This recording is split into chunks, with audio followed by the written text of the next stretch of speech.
तर त्या civil engineer पोराला बाद केलं जातं, त्या ठिकाणी त्याची एजन्सी बाजूला केली जाते। स्वतःला काळी पट्टी बांधून आंदोलन करतोय। जागतिक रक्तदान दिनाचं औचित्य साधून जनशक्ती शेतकरी संघटनेकडनं एक अनोख्या पद्धतीचं आंदोलन सोलापूरच्या पूनम गेट परिसरामध्ये या ठिकाणी सुरू असल्याचं आपल्याला पाहायला मिळतंय। खरं तर आज रक्तदान दिवस आहे, रक्तदान हे केलंच जातं, मात्र सोलापूर सार्वजनिक बांधकाम विभागाच्या विरोधामध्ये हे अनोखं रक्तदान या ठिकाणी केलं जात आहे। डोळ्यावरती आपण जर बघितलं तर काळ्या रंगाची पट्टी बांधून या ठिकाणी हे आंदोलन केलं जात आहे। आणि या आंदोलनामधून मुख्य मुद्दा जो उपस्थित केला जातो आहे तो माढा तालुक्यामध्ये जी काही कामं झालेली आहेत रस्त्यांची ती निकृष्ट दर्जाची झालेली आहेत आणि यामध्ये जे मुख्य अभियंता आहेत संजय माळी यांनी टक्केवारी घेतली अशा पद्धतीचा आरोप जनशक्ती शेतकरी संघटनेकडनं करण्यात आलेला आहे। आपण या ठिकाणी बघू शकताय की मी संजय माळी अशा पद्धतीचं फलक लावून या ठिकाणी एक इसम या ठिकाणी बसलेले आहेत, त्यावरती मी भ्रष्टाचारी, मला पैशाची भूक लागली अशा पद्धतीचा मसुदा सुद्धा त्यावरती लिहिलेला आहे। आपण बघू शकताय या इसमांनी स्वतःच्या तोंडाला काळं फासलेलं आहे। संजय माळी यांची एका पद्धतीनं प्रतिकृती या ठिकाणी करण्यात आलेली आहे। त्यांच्या गळ्यामध्ये आपण बघू शकताय की 10,000 रुपयांच्या नोटाच्या माळा या ठिकाणी घालण्यात आलेल्या आहेत आणि या नोटाच्या द्वारे ते स्वतःला या ठिकाणी हवा सुद्धा घालून घेत आहेत। याबाबत बोलण्यासाठी आपल्यासोबत जनशक्ती शेतकरी संघटनेचे अध्यक्ष खुपसे पाटील आहेत। काय सांगाल, नेमका काय आरोप आहे तुमचा? शेतकरी असेल, गरीब माणूस असेल, मजूर असेल तर स्वतःच्या पोराला सरकारी नोकरी मिळत नाही म्हणून तो सिव्हिल इंजिनिअरिंग करायला लावतो। 5 वर्ष त्या पोरांनी राबायचं, पण एखादा ठेकेदारीतला ठेका घ्यायला गेलं तर त्या सिव्हिल इंजिनियर पोराला बाद केलं जातं, त्या ठिकाणी त्याची एजन्सी बाजूला केली जाते। का तर जे बाजूला करण्यामागं अधीक्षक अभियंता माळे आहेत की जे ज्यांची रुटीन ठरलेली असते ठेकेदाराकडून टक्केवारी घ्यायची। मग एसीला प्रत्येक वेळेस त्यामधून 1% मिळतो, हजारो कोटी रुपये निधी या ठिकाणी येतो आणि कोट्यावधी रुपये ब्लॅकचा मनी हा इस्लामपूर सांगलीला जातो।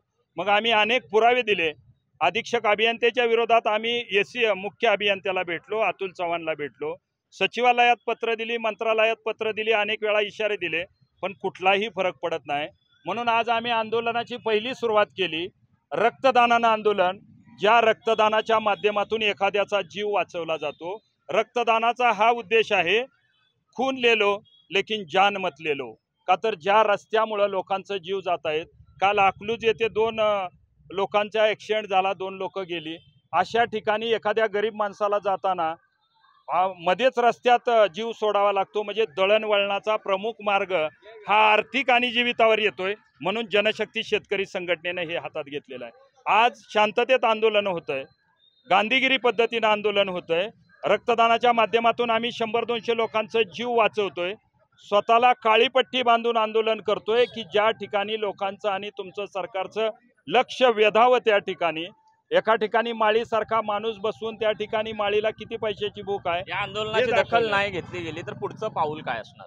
या आंदोलनानंतर आम्ही 20 तारखेला माढा तालुक्यासह सोलापूर जिल्ह्यातील 1000-2000 लोक घेऊन, आम्ही जे मुख्य अभियंता सेंट्रल बिल्डिंग आहे तिथं 2000 लोक घेऊन त्यांना बेमुदत धरणे आंदोलन चालू असताना जर फरक नाही पडला त्या ठिकाणी घेराव घालण्याचं काम आम्ही मुख्य अभियंत्याला करतोय। उद्याच्या 20 तारखेला मुख्य अभियंत्याला घेराव घालू, जिथपर्यंत अधीक्षक अभियंत्याला निलंबित करत नाहीत आणि माढा तालुक्यातील रस्ते चांगले होत नाही तिथपर्यंत आमचं ते आंदोलन राहील।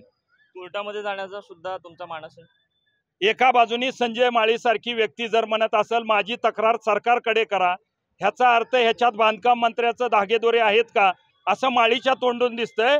माझ्या विरोधात जायचं असेल तर सरकारकडे जावा जर तो माणूस म्हणत असेल, जर सरकारला घाबरत नसेल तर शेवटचा पर्याय म्हणून संजय माळीच्या विरोधात जर आंदोलनाने फरक नाही पडला तर आम्ही हायकोर्टात याचिका दाखल करू।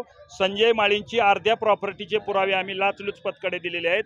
एका बाजूनी लाचलुचपतला माझा जबाबही झालेला आहे, लाचलुचपतला त्या ठिकाणी ओपन त्याची इन्क्वायरी चालू होईल आणि दुसऱ्या बाजूला आमदार खासदारांना ईडीची नोटीस येते, पण अधिकाऱ्याला ईडीची नोटीस येणारा पहिला संजय माळी असेल। ईडीकडे आम्ही तक्रार केलेली आहे। नक्कीच आपण जर बघितलं तर अतिशय गंभीर स्वरूपाचे आरोप जनशक्ती शेतकरी संघटनेकडनं करण्यात आलेले आहेत। अनोख्या पद्धतीचं आंदोलन या ठिकाणी सुरू आहे, मात्र या आंदोलनाची दखल नाही घेतली गेली तर कोर्टामध्ये जाण्याची सुद्धा तयारी जनशक्ती शेतकरी संघटनेनं या ठिकाणी दाखवलेली आहे। विश्वभूषण लिमये, साम टीव्ही न्यूज, सोलापूर। देश विदेशातील प्रत्येक घडामोडींचे लाईव्ह अपडेट मिळवण्यासाठी आता साम टीव्हीच्या सर्व सोशल मीडिया प्लॅटफॉर्मला लाईक, फॉलो आणि सबस्क्राईब करा. तसंच सर्व नोटिफिकेशनसाठी बेल आयकॉन प्रेस करायला विसरू नका.